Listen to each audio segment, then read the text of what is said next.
Praise the Lord. இன்றைய தியானம் mark 4:13 முதல் 23 வரை. பின்பு அவர் அவர்களை நோக்கி, இந்த ஊமையை நீங்கள் அறியவில்லையா? அறியாவிட்டால் மற்ற ஊமைகளை எல்லாம் எப்படி அறிவீர்கள்? விதைக்கிறவன் வசனத்தை விதைக்கிறான்.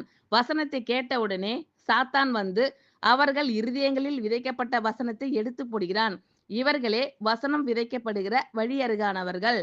அப்படியே வசனத்தை கேட்டவுடனே அதை சந்தோஷத்தோடு ஏற்றுக்கொண்டும் தங்களுக்குள்ளே வேர் கொள்ளாதபடியால் கொஞ்ச காலம் மாத்திரம் நிலைத்திருக்கிறார்கள்.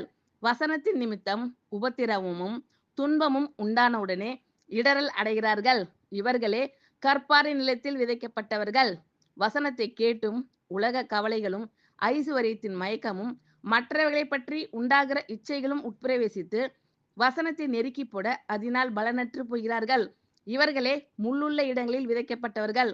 வசனத்தை கேட்டு ஏற்றுக்கொண்டு 1 30, 1 60, 1 100 பலன் கொடுக்கிறார்கள்.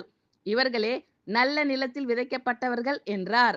பின்னும் அவர் அவர்களை நோக்கி, விளக்கை தண்டின் மேல் வைக்கிறதற்கே அன்றி மரக்காலின் கீழாகிலும் கட்டிலின் கீழாகிலும் வைக்கிறதற்கு கொண்டு வருவார்களா?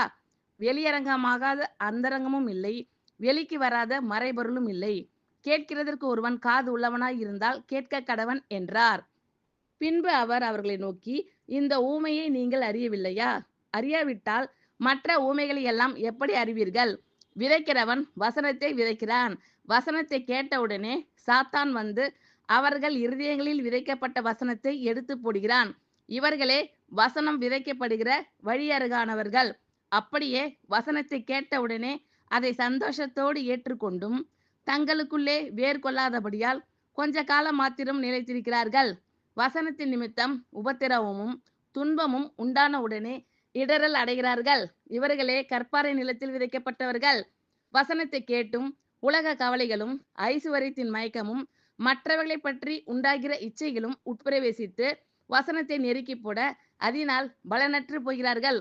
இவர்களே முள்ளுள்ள இடங்களில் விதைக்கப்பட்டவர்கள். வசனத்தை கேட்டு ஏற்றுக்கொண்டு 1 30, 1 60, 1 100 பலன் கொடுக்கிறார்கள். இவர்களே நல்ல நிலத்தில் விதைக்கப்பட்டவர்கள் என்றார். பின்னும் அவர் அவர்களை நோக்கி, விளக்கை தண்டின் மேல் வைக்கிறதற்கே அன்றி மரக்காலின் கீழாகிலும் கட்டிலின் கீழாகிலும் வைக்கிறதற்கு கொண்டு வருவார்களா? வெளியரங்கமாகாத அந்தரங்கமும் இல்லை, வெளிக்கு வராத மறைபொருளும் இல்லை. கேட்கிறதற்கு ஒருவன் காது உள்ளவனாய் இருந்தால் கேட்க கடவன் என்றார். ஆமீன். Thank you Lord. கர்த்தர் உங்கள் அனைவரையும் ஆசீர்வதிப்பாராக. God bless you all.